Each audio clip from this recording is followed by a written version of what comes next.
Hapo kesho majira ya saa 10 jioni hapa katika uwanja wa KMC Complex Mwenge tutakwenda kushuhudia mchezo wa ligi kuu ya Tanzania bara ambako wananchi Young Africans watakwenda kuwakaribisha Walima Alizeti Singida Black Stars hapa katika uwanja huu, na nyasi bandia za uwanja huu ndizo zitakuwa mashahidi na zitaamua ama zitajua ni timu gani ambayo inaweza ikaibuka na ushindi siku ya hapo kesho. Jioni hii ya leo Mpenja TV tuko hapa katika uwanja wa KMC Complex kushuhudia mazoezi ya mwisho ya timu ya Singida Black Stars. Jina langu ni Teddy Tino, nyuma ya kamera yuko Luge Di Pablo. Singida Black Stars kwenye msimamo wa ligi kuu ya Tanzania bara wanashika nafasi ya 4 wakiwa na pointi zao 38, huku Young Africans wakiwa kileleni mwa msimamo wa ligi kuu ya Tanzania bara wakiwa na pointi zao 54.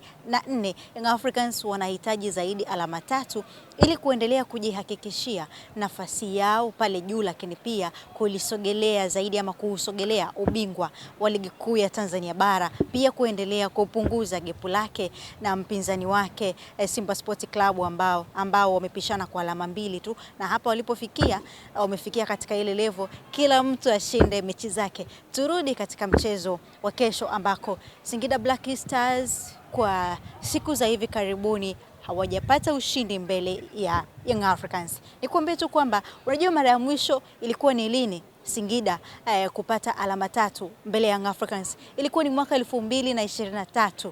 Pengine kipindi hicho ilikuwa inaitwa Singida United.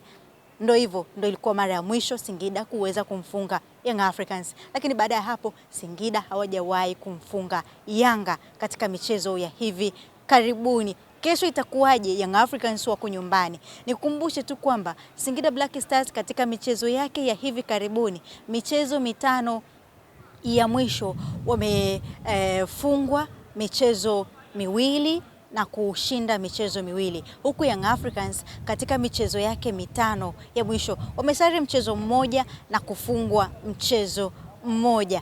Singida wanaingia katika mchezo huu wakiwa hawana kumbukumbu nzuri ya mchezo wao mwisho wa ligi kuu ya Tanzania bara ambao walifungwa na Coastal Union, huku Young Africans wao waliibuka na ushindi wa magoli 2-0 dhidi ya JKT Tanzania pale Mwenge, na mimi binafsi nilikuwa shuhuda. Je, kesho itakuwaje? Tutakuwepo hapa kwa ajili ya kukujuza mengi. Kocha mkuu wa timu ya Singida Black Stars Muhibu Kano anasema kwamba wamejiandaa vyema kwenda kuhakikisha kesho wanakwenda kupata alama 3, huku akiongeza kwamba hawaiogopi Young Africans. Wanaamini mchezo huu ni sehemu tu ya mazoezi.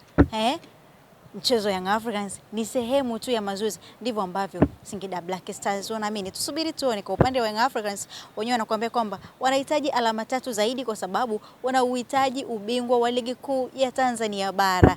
Tuombe uzima, kesho ni siku. Leo hii tuko hapa kuangalia mazoezi yao, lakini kesho muda kama huu kipute kitakuwa kinatimka hapa KMC Complex majira ya saa 10 jioni. Mimi ni Teddy Tino, hii ni Mpenja TV, nyuma ya kamera ni Luge Di Pablo.